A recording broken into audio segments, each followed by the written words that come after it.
Hello everyone, Radhe Radhe, જય શ્રી કૃષ્ણ, જય માતાજી। કેમ છો બધા? મજામાં ને? તો આજે હું એ ટોપિક પર તમારી સાથે વાત કરવાની હોઉં છું જેમાં ઘણા બધાને પ્રોબ્લેમ્સ હોય છે કે ડિગ્રી સર્ટી આવ્યું નથી એન્ડ મેન્સ એક્ઝામનું ફોર્મ ભરવાનું હોય છે, એમાં તો તમારે ડિગ્રી સર્ટી અપલોડ કરવાનું જ હોય છે। તો હવે આવ્યું નથી તો શું કરવું?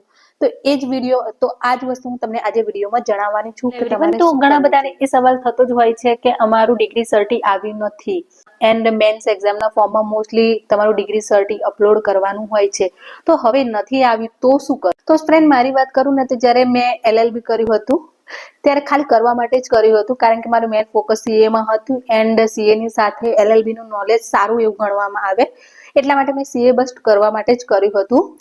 બટ જ્યારે મેં લીગલની એક્ઝામનું ફોર્મ ભર્યું અને મને નહોતી ખબર કે મારું પાસ થઈ જવાશે પ્રિલિમ્સ, બટ મારું DYSOનું ક્લિયર થઈ ગઈ પ્રિલિમ્સ। તો હવે તો જ્યારે મેન્સ એક્ઝામનું ફોર્મ ભરવાની વાત આવી ત્યારે એની અંદર તમારે LLB નું ડિગ્રી સર્ટી અપલોડ કરવાનું હતું। હવે મારી પાસે ડિગ્રી સર્ટી હતું નહીં, તો એના માટે મેં જે LLB કર્યું કરવા માટે જ કર્યું હતું, મારે ડિગ્રીની જરૂર હતી નહીં, તો એટલા માટે મેં ડિગ્રી સર્ટી માટે અપ્લાય કર્યું નહોતું। તો હવે જ્યારે મેન્સ એક્ઝામનું ફોર્મ ભરવાનું આવ્યું તો મને નહોતી ખબર કે આટલું જલ્દી મેન્સ એક્ઝામનું ફોર્મ ભરવાનું આવી જશે। તો મારી પાસે હવે 10 જ દિવસ હતા મેન્સ એક્ઝામનું ફોર્મ ભરવાના એન્ડ ડિગ્રી સર્ટી આવતા તો 2 મહિના ઉપર થઈ જ જાય છે એન્ડ જો તમે પ્રોવિઝનલ ડિગ્રી સર્ટી પણ કઢાવો છો તો એ 15 દિવસમાં આવે છે। તો હવે શું કરું? સૌથી પહેલું તો તમારું જે ઓરિજિનલ ડિગ્રી સર્ટી હોય છે તો એના માટે તો દર 6 મહિને વેબસાઇટ પર જ્યારે સેમેસ્ટર કમ્પ્લીટ થાય છે ત્યારે એ લોકો જે ગુજરાત યુનિવર્સિટીની ઓફિશિયલ વેબસાઇટ હોય છે એની ઉપર લિંક મૂકતા જ હોય છે। જો તમારે ફોર્મ ભરવું હોય તો ડિગ્રી સર્ટીનું, તો તમને ઓરિજિનલ ડિગ્રી સર્ટી 2 મહિનાની અંદર આવી જાય છે। બટ તમારે તુરંત ડિગ્રી સર્ટી જોઈએ તો શું કરવું? તો તુરંત ડિગ્રી સર્ટી માટે તમારે ગુજરાત યુનિવર્સિટીની ઓફિશિયલ જે વેબસાઇટ છે તો ત્યાં તમને ઓપ્શન મળી જશે પ્રોવિઝનલ ડિગ્રી સર્ટી માટે। તો તમારે ત્યાં ફોર્મ ભરવાનું છે એન્ડ તમારે શું કરવાનું છે? ગુજરાત યુનિવર્સિટી ઉપર જવાનું છે, ત્યાં તમારે તે ફોર્મ આપવાનું છે એન્ડ કે ડિગ્રી સર્ટી તમને 15 થી 20 દિવસની અંદર આવે છે। બટ જો તમારે ઇન્સ્ટન્ટ 4-5 દિવસમાં પ્રોવિઝનલ ડિગ્રી સર્ટી જોઈએ છે તો ત્યાં નીચે તમને 500 રૂપિયા આપીને 500 રૂપિયા ફીસ ભરીને પણ તમે પ્રોવિઝનલ ડિગ્રી સર્ટી 5 દિવસમાં મેળવી શકો છો। તો મારે બસ આ જ હતું કે મેં 5 દિવસમાં મારું પ્રોવિઝનલ ડિગ્રી સર્ટી મેળવી લીધું। મેન્સ એક્ઝામમાં જે ડિગ્રી સર્ટી અપલોડ કરવાનું હોય છે તો એના માટે તમે આ પ્રોવિઝનલ ડિગ્રી સર્ટી અપલોડ કરી શકો છો। બટ જ્યારે તમે ડોક્યુમેન્ટ વેરિફિકેશન માટે જાઓ છો તો એના પહેલા તમારી પાસે ઓરિજિનલ ડિગ્રી સર્ટિફિકેટ હોવું ખૂબ જરૂરી છે।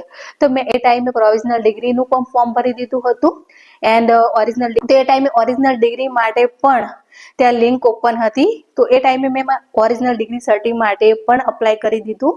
તો મારું જે પ્રોવિઝનલ સર્ટી હતું એ મારું 5 દિવસની અંદર આવી ગયું એન્ડ મારું જે ઓરિજિનલ ડિગ્રી છે એ હમણાં જ સપ્ટેમ્બરમાં આવ્યું છે। તો આ વસ્તુ તમે કરી શકો છો। ડિગ્રી સર્ટી ઓરિજિનલ સર્ટી નથી આવ્યું એન્ડ ફોર્મ ભરવાની જરૂર પડી તો તમે પ્રોવિઝનલ ડિગ્રી સર્ટી માટે અપ્લાય કરી શકો છો એન્ડ જે પ્રોવિઝનલ ડિગ્રી સર્ટી તમે 5 દિવસમાં જો તમારે જોઈતું હોય તો આ રીતે 500 રૂપિયા ત્યાં ફી ભરવાની હોય છે, તો ત્યાં ભરીને તમે મેળવી શકો છો, બરાબર?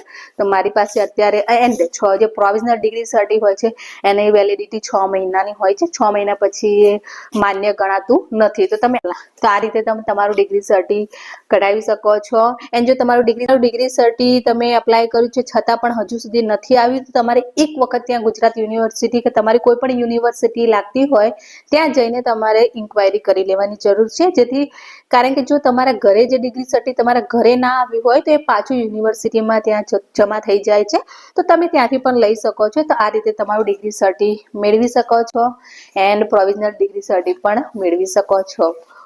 તો ચલો ફ્રેન્ડ્સ, આજનો વિડીયો તો અહીંયા એન્ડ કરીએ, મળીએ નવા વિડીયો સાથે નવી એનર્જી સાથે। ત્યાં સુધી રાધે રાધે, જય શ્રી કૃષ્ણ, જય માતાજી।